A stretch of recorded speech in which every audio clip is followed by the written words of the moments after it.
So you get the conservative view. We sort of got that from the Tucker Carlson interview, and I think I'm going to bring up the Elise Stefanik interview so you can get a little bit more of the conservative side. But I also wanted to show Nick liberal reaction to January 6th, and this is the liberal. This is going to be my favorite part. This is going to be my favorite part, Sam. I'll tell you guys right now. I was waiting in anticipation with this part. But CJ, we bought it. I knew exactly where you was going with this. We didn't talk. I knew exactly where you was going with this. I was like, bro, I can't wait. I can't wait till we get this part by pass to you because this shit's going to be hilarious. Yeah, so like I said, like it's hard because I had to put all of this together because it was so much different angles of January 6th that these could have been separate segments. But I'm going to figure out a way to tell the story and have these kind of laced together. And this is another one. Clowns. That's the only way we can, the word that is appropriate here. Clowns cry over January 6th. And this is the liberal reaction of January 6th. This is what they're trying to sell us on. I'm going to try to get through this. Thank you for what you did 3 years ago today. Please tell me your thoughts on this third anniversary.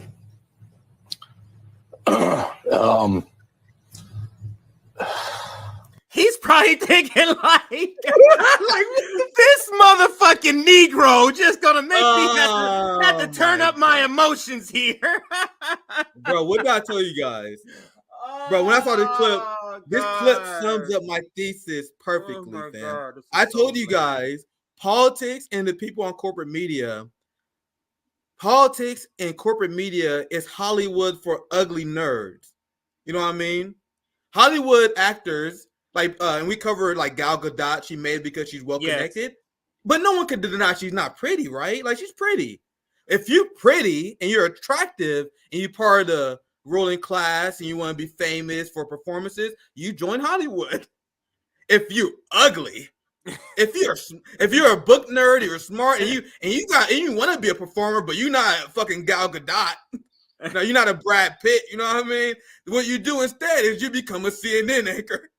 What you do instead, you become a politician. This is the perfect example of that. Do you guys really believe it? This person who cover war, like people who cover news in general, even corporate people, the art of being in business that we see human suffering like actually fucks with my mental health a lot.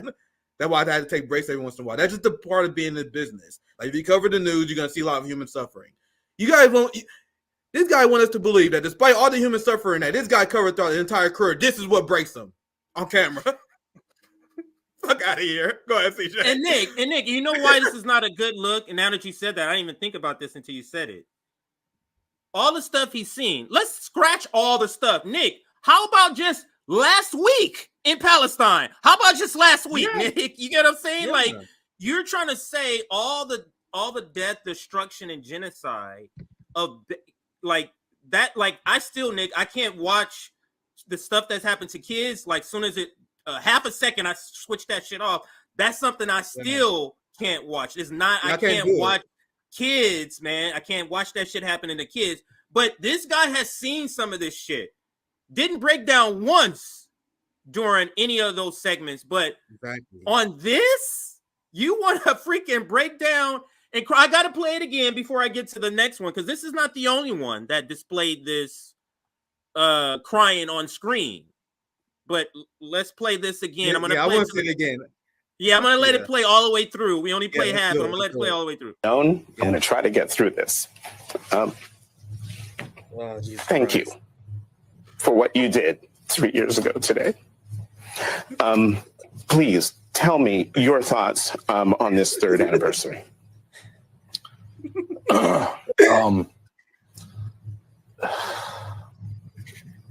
We are still in the midst of the same fight that began on January 6th, 2021. And we have a lot at stake in this country. And I think that it deserves every American's attention. Nick, I really do think this emotion threw him off. So now I'm crying because it's so funny. I'm crying because it's so funny. I've watched this like 20 times. I've watched this like 20 times. This shit is freaking hilarious. But I really believe that emotion threw him off. Like it's supposed to be a somber event, but it's like, wait, wow, bro, you took this shit to a place Oscar worthy. Like, I'm not there yet, bro. I'm just learning this. But like I said, he's not the only one. This is Jonathan Capehart of MSNBC News. I think he's the right for. Yes, Mark Kimberly is so funny. You said it before. Mark Kimberly is so funny, man. I feel like he's so fucking funny. Move over, Van Jones. Now Jonathan Capehart is crying. Oh yeah, that's because Van Jones was crying too, man. I don't know if people read it like that, bro. But Mark Kimberly has a sass in the way that she writes, but I don't know how many people like read it the way we do. Pick up on it, yeah. I don't. Yeah, she's fucking hilarious, bro. Funny to me, yeah, and I completely see it as humor. I think she means it as humor, and I'll just read this from. Wasn't planned, but I'll read this from Rome because it's a good tweet.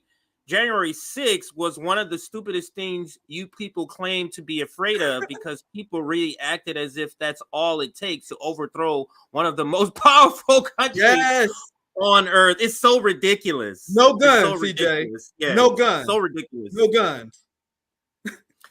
So let's get to your tweet now, because this is how I saw it, Nick. I went to your page, and I'm like, oh, see what Nick got going on, and I saw this tweet from you, and I'm like, wait a minute, bro. I saw this, I was like, bro. No. This is ridiculous. So yeah, I was like, no. Nick I was like, no way, bro. Nick says this is exactly the reason why AOC is more unpopular than Kamala Harris. So, continuing with the theme of this mini segment of the broader segment, clowns crying, here is clown number 1 talking about January 6th. If this was the journey that my life was taking, that I felt that things were going to be okay. And that, you know, I had fulfilled my purpose. Bruh. Anyways, sorry guys. So imagine crying like this on camera in front of people about this topic, but never having any display like this when you voted to break a strike, never having any a display like this as you send millions and billions of dollars overseas for war, never having any sort of breakdown like this about all the portrayals you have brought upon the working class. It is truly astonishing, and it tells you, Nick, this is an actress. This is an actress. Yep. But go ahead if you were going to chime in. You want to play it again? I could easily see someone doing a skit mocking AOC and what her reaction would be on January 6th anniversary, and this being exactly it. Like, this could easily be parody. And I'm like, damn, you guys really dragging AOC here, man. Would she really do that? And here she is. I saw this at first. I was like, bro, no way. No, there's literally no way. Are you trying to help us produce content? Like, this is exactly why I say that AOC is a plant by the establishment, which we all know now. She's AOC CIA. Because her job is to make socialism and the left look as cartoonishly goofy as possible. Why do you think AOC takes up the most unpopular positions that antithetical to the working class? Then she turns socialism to a pro-war position. All of a sudden, she's a socialist for NATO. This is not an accident, fam. This is how capitalists work. They prop up these people, have them tell them that they're socialists, and all of a sudden they're the representative of socialism. And now the majority of the working class look at people like AOC like, this socialism is horrible. This is not a socialist in no way, shape, or form. Anyone who supports AOC, that is not a socialist. That is not a friend of the working class in any way, shape, or form. She is here to confuse the workers, mislead them, and turn them into pro-war simps. And despite this embarrassing display and meltdown, you want to know who wrote a book about AOC? Oh, God. Oh God. Do you guys think that I'm ever going to let Ryan Grimm live this down? You guys think that Ryan Grimm or AOC ever going to come up in the conversation without me bringing up this cringy ass shit? Breaking points like, we got Ryan Grimm on the show today. He gonna talk about his book. We deeply serious people. We got shows. We got studio. Look, we got a book. The Squad, AOC, and the Hope of a Political Revolution. Buy my book, working class. I'm here to trick you. I'm here to cause confusion among the workers. I'm a good ally. Am I, CJ? Am I a good ally? I'm here to confuse the shit out of the worker and tell you guys this motherfucker who's crying about January 6th is a revolutionary. And then people like the Hill, Breaking Points, and many other people gonna interview this guy with this book and treat him like a serious person. If someone writes a book like this, you treat them the same way your 5-year-old gives you a painting they did. Yes, it's horrible. You may show support, but you don't take them seriously. You don't bring your 5-year-old on YouTube channel. Hey, you don't say the things you say. You pat on the head like, "Oh, good job, Billy. Good job, great. Billy. Move on." This is child shit. Sorry, I had to interject this here because this is the first thing I thought of when I saw that AOC video was Ryan Grimm, and people still believe in AOC despite that AOC does this crazy shit. And that, I think, is a more horrible reflection on them. Well, I won't say more, but as bad as a reflection on them as man, on that's AOC. Hilarious. But go ahead, CJ. Yes, I'm glad you got to keep me up on that bit because I planned on covering this anyway. So you gotta team me up on that bit. But go ahead, CJ. All right. So I do want to play this one more time, and then I'm gonna get to the next two receipts here. If this was the journey that my life was taking, that I felt that things were going to be okay. And that, I had fulfilled my purpose. Oh my God, dude. Anyways, sorry guys.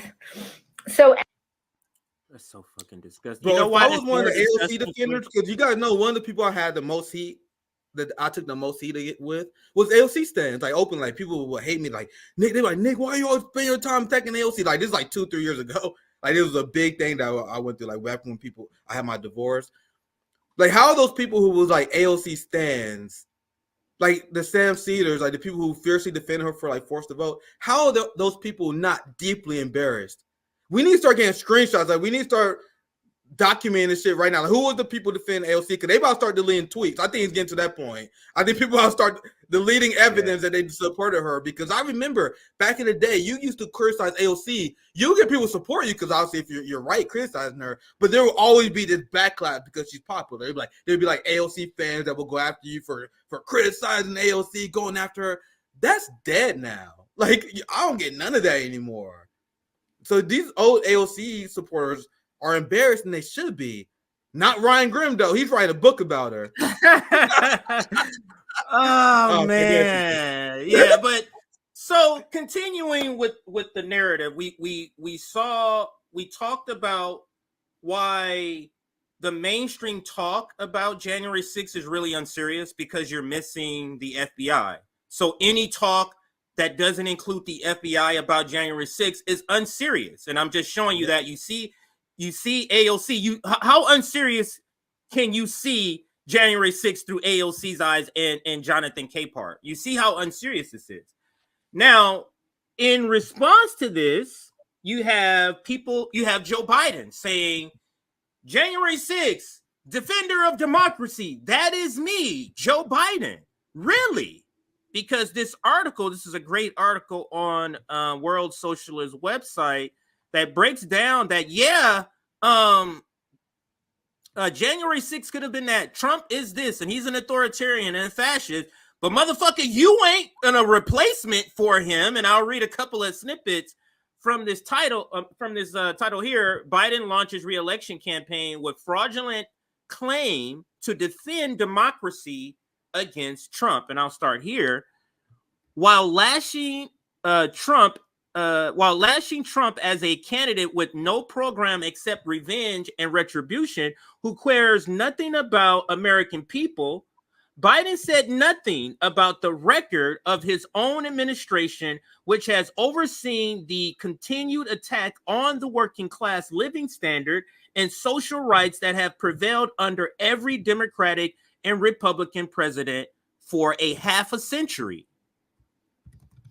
Biden's presentation of Trump as the spearhead of a far-right drive for authoritarian rule was certainly true, but his attempt to present himself and the Democratic parties as defenders of democracy was utterly fraudulent.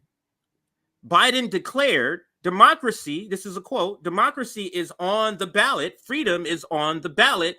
Democracy means the freedom to speak your mind, to bring about peaceful change, end quote. He added, quote, today I make this sacred pledge to you. The defense, protection, and preservation of American democracy will remain as it has been for central cause of my presidency, end quote. This is essentially him saying January 6th is the only thing that I found in my bag of tricks that I can use for 2024. But let me read this, continue to read here. In fact, the central cause of Biden's presidency has been the expansion of imperialist powers. Even as he spoke, his Secretary of State, meaning he spoke on January 6th and speaking about this democracy, and he's going to do all of this stuff, right? And as a comparison to Donald Trump and him trying to overt democracy and tear it down through January 6th. While he's doing that, Anthony Blinken was on his way to the Middle East to coordinate the ongoing U.S.-Israeli genocide in Gaza and the expansion of the war into Lebanon, Yemen, and Iran. In the face of mass protests in the U.S. and around the world against the war of annihilation in Gaza, and polls showing that nearly 3/4 of young people in the U.S. oppose Biden's Gaza policy, the Democratic Party is working hand in glove with the Republican to suppress pro-Palestinian protests on college campuses, purge college administrators, as at Harvard and on University of Pennsylvania, and ban student groups opposing the genocide on the basis of a lie that anti-Zionism is anti-Semitic. Washington is simultaneously escalating its proxy war against Russia and Ukraine, despite the growing risk a nuclear conflict, in a bid to obtain Republican support for an additional $61 billion for arms for Ukraine. Biden is offering to effectively abolish democratic rights of migrants to claim asylum and adopt Trump's fascistic policies of mass deportation and detention. I know that was a long diatribe there, but it's important to show that although, let's say you believe in January 6th, let's say you believe that even with FBI informants, this wasn't an overthrow or an attempt, an insurrection. How is Joe Biden a remedy for that?